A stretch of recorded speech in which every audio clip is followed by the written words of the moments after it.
Dear students, today we will be discussing about models of teaching, concept, components and families.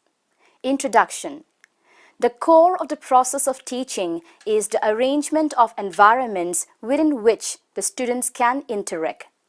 Teaching is a social process which aims at maximizing learning.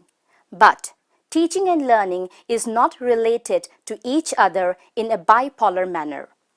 It means where there is teaching, there is learning. But where there is learning, it is not necessary that it is a result of teaching. The learning may be due to some other factor. This is a reason that learning theories have been proved unsuccessful in solving teaching problems. Teaching theories are needed all the time to solve teaching problems. Teaching models cannot be a substitute of teaching theory, but they can work as a hypothesis for propounding teaching theories in future. A model of teaching is a plan or pattern that can be used to design face-to-face teaching in classrooms or tutorial settings and to shape instructional materials. They guide the teacher to design instruction to help students achieve various objectives. Teaching models are the basis and the first step for the indoctrination of the theory of teaching. In every model, such situations are created in which there are interaction of pupils, causing the achievement of the objective by bringing about changes in the behavior. Students learn by interacting with those environments and they study how to learn. Models of teaching enable the students to engage in robust cognitive and social tasks and teach the students how to use them productively. Hence, they are specific instructional plans designed according to the concerned learning theories. It thus provides a comprehensive blueprint for curriculum to design instructional materials, planning lessons, teacher-pupil roles, supporting aids, and so forth. Now coming to definitions of a teaching model.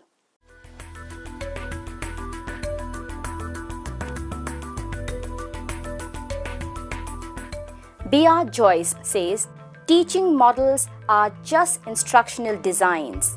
They describe the process of specifying and producing particular environmental situations that cause students to interact in such a way that those specific changes occur in their behavior. Paul says, models are prescriptive teaching strategies designed to accomplish particular instructional goals. Jangira Ajit Singh says, a model of teaching is a set of interrelated components arranged in a sequence which provides guidelines to realize specific goals. It helps in designing instructional and environmental facilities, carrying out of these activities and realization of the stipulated objectives. Now, coming to the concept of the models of teaching.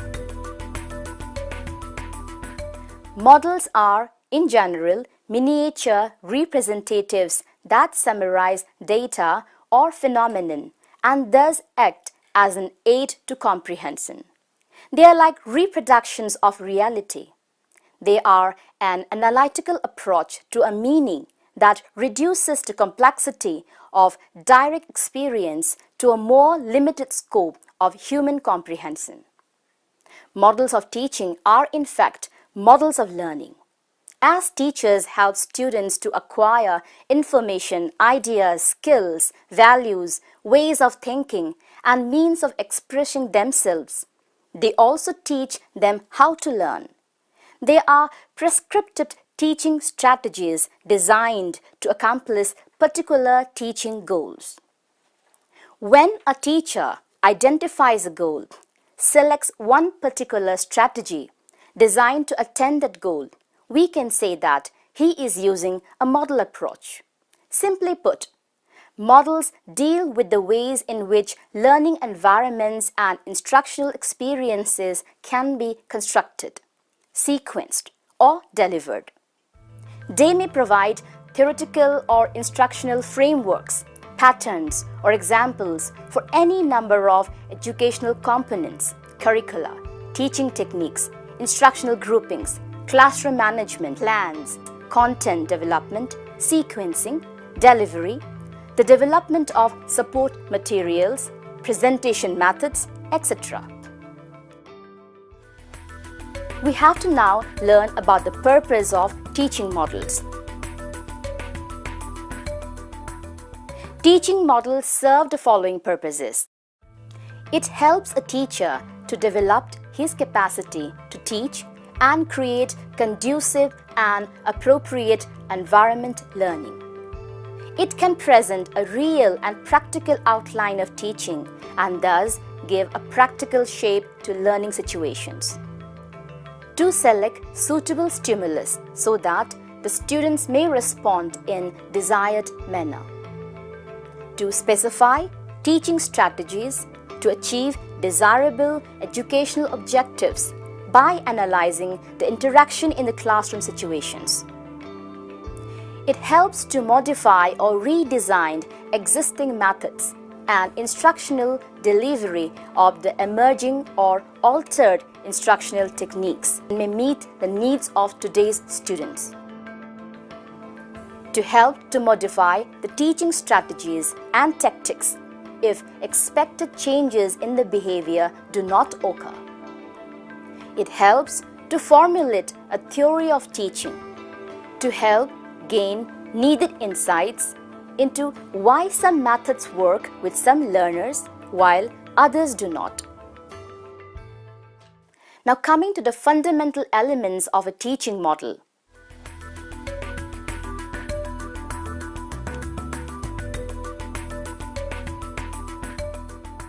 The fundamental elements of a model of teaching are as follows. Number 1. Focus or orientation. Number 2. Syntax. Number 3. The social system. Number 4. Principles of reaction. Number 5. The support system. Number 6. Application of the model. And last, instructional and nurturant effects. Now let's discuss these elements in detail one by one. Taking up focus or orientation. Focus describes the goals and objectives of the model, the theoretical assumptions, the principles, and major concepts underlying the model. It is the central theme of what we want to achieve after the completion of the teaching and to achieve the terminal behavior. It gives descriptions of the environment also. Now coming to syntax. The syntax describes the model in action. It is described in terms of sequences of activities called phases. Each phase has a distinct flow of phases. It indicates the shape of the activities that specify educational aspects of teaching. The syntax helps the teacher how to begin and proceed further. In this element, teaching strategies and techniques are selected and their sequence is determined in such a way that suitable learning situations may be created and objectives are achieved. The third one, the social system. This aspect describes the teacher and the students' roles and their interrelationship within the classroom and outside it. The leadership roles of the teacher vary greatly from one model to another. The teacher may be a reflector or a facilitator of group activity in some models, or a counselor of individual or a taskmaster in other models. In some models, the teacher is a center of activity or passive organizer and pacer of the situation, or the student can be at the center. Number 4. Principles of reaction. It tells us about the nature of interaction between the teacher and the learner. It tells us how to regard the learner and how to respond to what the learner does. The teacher shapes the behavior of the students by providing stimuli and tunes into the students, resulting in appropriate responses to what the students does. Number 5, the support system. This component is used to describe the supporting conditions necessary to attain the goal of the teaching model. It describes the additional equipment beyond the usual human skills, capacities, and technical facilities. For example, books, films, self-instructional systems, travel arrangements, etc. Number 6. Application of the model. Application is very important in every teaching model. It describes the application aspects of the model. Some models are developed for specific purposes, whereas some may have wider general applications. It may help the learner to apply the learned things in other situations. Number 7. Instructional and nurturant effects. The description of the effects of models can validly be categorized as the direct or instructional effects and the indirect as nurturant effects. The instructional effects are those directly achieved by leading the learner in certain directions. The nurturant effects come from experiencing the environment created by the model. For instance, a model that emphasizes on academic discipline can also emphasize obedience to authority. Now, classification or the families of the models of teaching.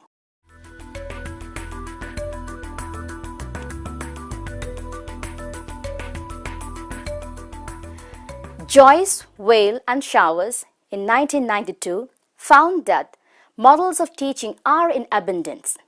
Educationists, psychologists, sociologists, system analysts, psychiatrists, and many others have developed them.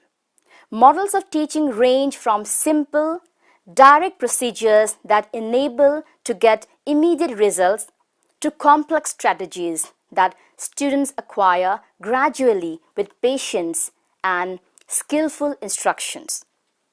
Joyce and Weil in 1980 selected models of teaching from an enormous list of models. In their views, they constitute a basic educational repertoire which helps in accomplishing most goals of learning. They have been grouped into 4 families that represent distinct orientations towards people and how they learn. The 4 families are as follows.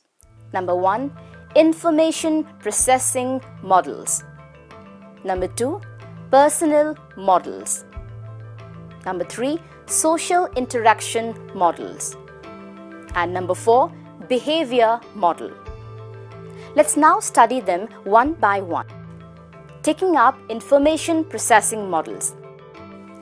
This has been defined as the ways and approaches that people handle stimuli from the environment, organize data, sense problems, generate concepts and solutions to problems, and employ verbal and non-verbal symbols. It helps the students learn how to construct knowledge. As the categorical title obviously implies, models confined in this category deal with intellectual development, powers of reasoning and logic, aiding students in organizing and retaining information, and in enhancing their metacognitive functions. Primary examples designated in this area are David Ausubel's Advanced Organizers or Jerome Bruner's Concept Attainment. Number 2, personal models. This model focuses on the personal development of the individuals and helps them to develop positive relationships with the environment. They are concerned with human feelings and emotions. This group of approaches acknowledges the uniqueness of each learner. Methods in this category foster the importance of individuals in creating, directing, and structuring personal meaning. Also, models in this area are often targeted to foster things like self-esteem, self-efficacy, emotional and personal understanding, and acceptance. Carl Roser's non-directive teaching model and self-actualization by Abraham Maslow would be a good example for this group. The third one, that is social interaction models. The models in this family capitalize on our nature as social creatures to further learning and to expand our ability to relate productively to one another. When we work together, we generate collective energy that we call synergy. The social models of teaching are constructed to take advantage of this phenomenon by building learning communities. Essentially, classroom management is a matter of developing cooperative relationships in the classroom. This group of methods aims at building learning communities and purports to develop productive ways of interacting in a democratic setting. These models also emphasize that human learning occurs in social setting and through modeled behaviors and social exchanges. It helps students learn how to sharpen their own cognitions through interactions with others. The Scaffold's role-playing model is one of the more popular models in this group. Donald Oliver's The Jurisprudence model also exemplifies a form of social learning. The fourth group, that's the behavior models. The models in this family are used in a wide variety of applications, from teaching informations, concepts and skills, increasing comfort and relaxation, and decreasing phobias, changing habits and learning to control one's behavior. These models concentrate on observable behavior and clearly defined tasks and on communicating progress to the students. Behavioral techniques are amenable to highly structured outcomes that concentrate on observable objectives such as learning to read, physical skills, behavioral and emotional adaptations, and restructuring. These models are highly structured with finite goals towards specific predetermined ends. B.F. Skinner is one of the more well-known developers of behavioral techniques like his operant conditioning. Anxiety reduction by David Rinn, Joseph Volpes and John Masters is another example. Now, coming to the importance of teaching models.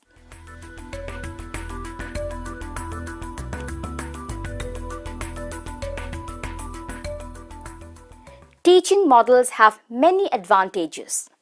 It can be used for specific objectives such as they help the teacher to select appropriate teaching techniques, strategies, and methods for the effective utilization of the teaching situations and material for realizing objectives.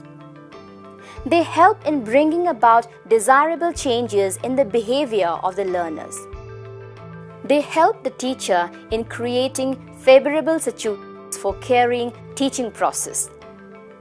Teaching model helps in achieving some specific objectives. They help in the curriculum or contents of a course.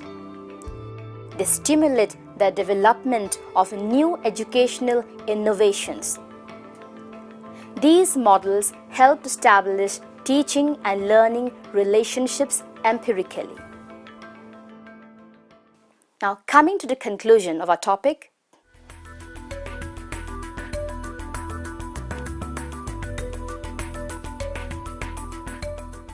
Models are prescriptive teaching strategies designed to accomplish particular instructional goals.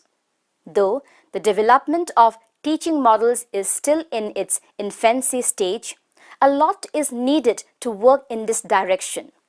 A teacher must develop his own teaching model to help him to organize effective teaching and to bring out the best in his teaching. Teaching models are the paradigms or hypotheses of teaching and help to formulate theories of teaching. It may also be useful in developing social efficiency, personal abilities, and behavioral aspects of the students, thus improving human relation and raising the standard of education. Thus, models of teaching are very effective teaching strategies which are meant for transacting specific topic to the students. The nature of the topic, presentation method, and classroom environment will direct the teacher to select a particular model for teaching the concerned topic. Hence, they can implement the models of teaching in their professional life and make wonders in their classroom interactions. Thank you.